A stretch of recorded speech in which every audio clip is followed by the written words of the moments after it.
Nah, penyebabnya lahirnya di mana? Penyebabnya lahirnya ada di telepon, WhatsApp, email. Inilah yang menjadikan penyebab tadi, sehingga akibatnya muncul. Gara-gara penyebabnya kita ditelepon, katanya mau datang ke rumah, sehingga akibatnya kita kena solusi hutang MB. Ini terima kasih banyak ya buat teman-teman semuanya yang sudah menyempatkan waktu untuk hadir di YouTube Solusi Hutang MB. Ini teman-temanku. Saya perhatikan angka galbay pinjol itu makin meningkat. Otomatis peminat dari pinjaman online ini makin banyak. Tapi yang harus kalian pahami teman-teman semuanya, ya, cara penagihan skema yang dipakai oleh pinjol masih dengan konteks yang sama. Yang mau saya jelaskan buat teman-teman, terutama Anda yang mengalami telat-telat bayar seperti di pinjol-pinjol legal, seperti itu perlu kita sebutin nama aplikasi, nggak perlu lah ya.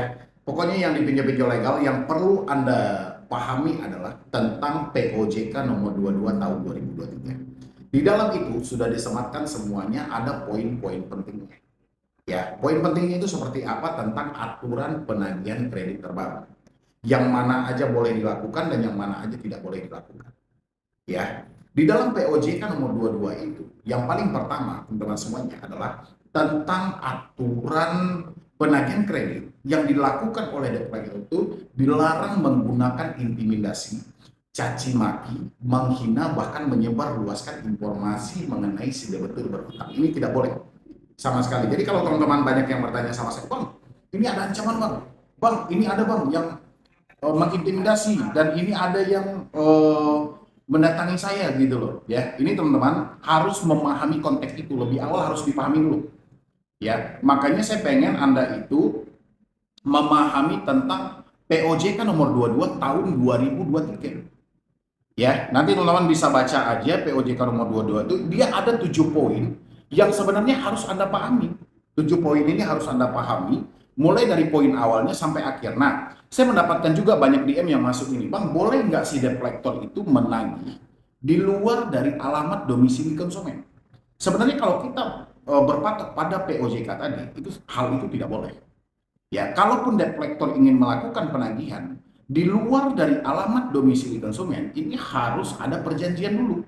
Dan dia harus menghubungi si konsumen dulu dan menanyakan ketersediaan tadi.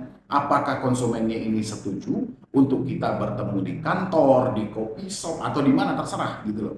Ya, tapi kalau Anda bilangin apakah mereka diperbolehkan untuk ke kantor, sebenarnya secara tidak langsung nggak boleh. Kecuali ada janji. Ya, boleh dia melakukan penagihan di luar dari alamat domisili konsumen asalkan ada kesepakatan di awal. Oke, tapi kalau tidak ada kesepakatan, tidak boleh. Jadi kalau misalnya ada debt collector yang datang ke kantormu, kamu tanyakan tentang POJK itu.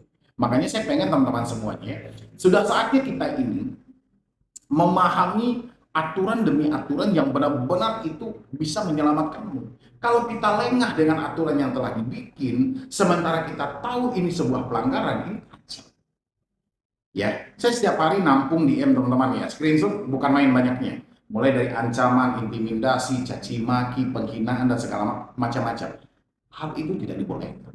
Tapi teman-teman coba lihat, setiap screenshot yang Anda kirimkan, ketika mereka melakukan pelanggaran dari hal itu, tidak satu pun aplikasi yang menyebutkan namanya. Tidak satu pun pinjol atau debt collector menyampaikan nama aplikasinya. Ya, itu yang terjadi. Oke, berarti menandakan mereka sudah paham tentang aturan ini, teman-teman aja nggak paham. Oke, dan habis itu lagi buat teman-teman semuanya, sebenarnya apa sih yang harus kita lakukan di tengah situasi seperti itu? Ini yang poin yang paling penting ya, teman-teman ya. Apa yang harus kita lakukan ketika kita sudah terdesak dengan situasi itu? Kita tidak mampu bayar, kita tidak sanggup bayar, memang benar-benar keadaan sudah tidak memungkinkan lagi. Tapi setiap hari kita dihantam dengan panggilan telepon, WhatsApp, dan email.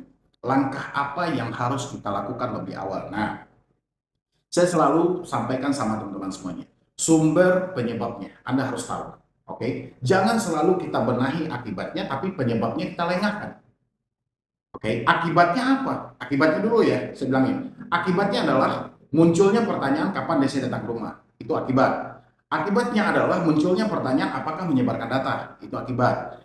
Habis itu muncul lagi pertanyaan apakah mereka akan melakukan secara berulang-ulang kali. Itu akibat. Ya. Habis itu muncul lagi pertanyaan kapan mereka berakhir meneror. Itu akibat. Nah, akibat ini munculnya karena apa? Karena ada penyebab. Nah, penyebabnya lahirnya di mana? Penyebabnya lahirnya ada di telepon, WhatsApp, email. Inilah yang menjadikan penyebab tadi, sehingga akibatnya muncul. Gara-gara penyebabnya kita ditelepon, katanya mau datang ke rumah, sehingga akibatnya kita ketakutan. Kita beranggapan benar-benar hal itu akan terjadi gitu loh. Ya kan? Penyebabnya benar. Berarti masalahnya ada di telepon. Habis itu kita di WhatsApp. Ya, kita di WhatsApp disampaikan bahwa data kita akan disebar, aset kita akan diambil, pokoknya semuanya terjadi. Habis itu kita ketakutan, kecemasan. Dan kita bertanya, apakah benar nih aset kita akan diambil? Apakah benar kita akan dicari nanti sampai ke ujung dunia dan segala macam? Berarti penyebabnya ada di WhatsApp. Oke. Atasi penyebabnya. Bagaimana cara mengatasi penyebabnya? Mungkin kalau kamu tidak bisa menerima telepon, takut menerima telepon, malas karena teroran, ganti nomornya. Oke, mengganti nomor bukan berarti kabur dari hutang. Kamu mengganti nomor ada alasannya. Alasannya apa? Yaitu tadi kamu tidak pengen panik. Kamu tidak pengen stres. Karena kamu mau berjuang mengumpulkan uang. Mana mungkin orang bisa bekerja, bisa mengumpulkan uangnya, posisinya diri dia tersandra dengan ketakutan. Oke, tutup dulu sementara kartu. Ganti. Habis itu WhatsApp. WhatsApp juga dengan hal yang sama.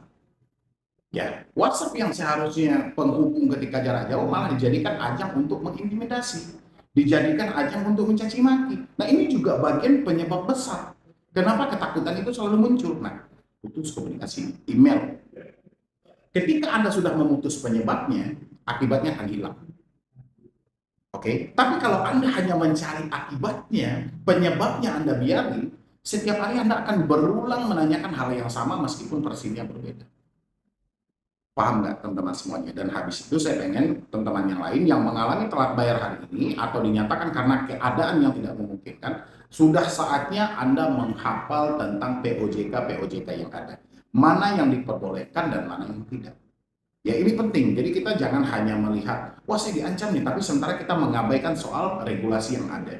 Makanya saya pengen buat teman-teman semuanya, baca POJK nomor 22, baca COJK nomor 19 tahun 2023, atau COJK titik 06 tahun 2023. Di sana sudah dijelaskan secara detail berapa bunga yang sebenarnya sesuai dengan kesepakatan atau aturan yang ada, bagaimana penggunaan kontak darurat, bagaimana cara aplikasi-aplikasi ini mekanismenya transparan atau tidak. Di sana itu sudah ada.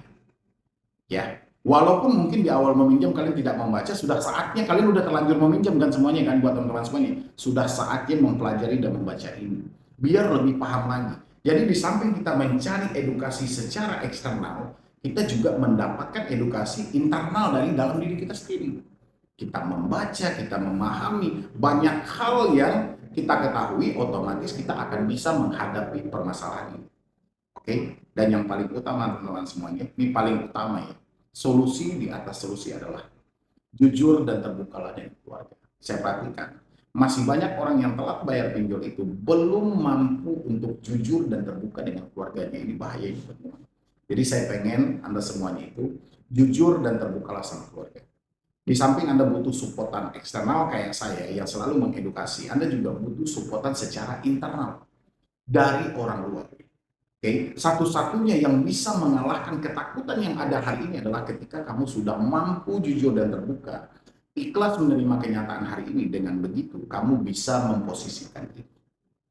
Ya, jadi nggak ada beban yang kamu tanggung, nggak ada kebohongan yang harus kamu tutupi setiap hari. Oke, hutang-hutang ini bukan aib, cuman cara kamu memandang aja sehingga itu menjadikan beban berat. Ya, selagi kamu masih berusaha, kamu belum gagal teman-teman semuanya. Makanya itu yang harus ditanamkan. Ya, mungkin dari saya cuma itu aja buat teman-teman semuanya. Terima kasih banyak Anda sudah hadir di sini di YouTube Solusi Utang EB. Mudah-mudahan sesingkat yang saya sampaikan itu dapat bermanfaat. Intinya tidak ada yang perlu Anda takuti, tidak ada yang perlu Anda cemaskan. Yang jelas putus semua penyebabnya, akibatnya akan hilang. Nanti yang mau konsultasi bisa di nomor yang tertera di layar. Jangan lupa disupport juga channel Solusi Utang EB. Jadi sekian dulu dari saya, Mini Browning. Wassalam.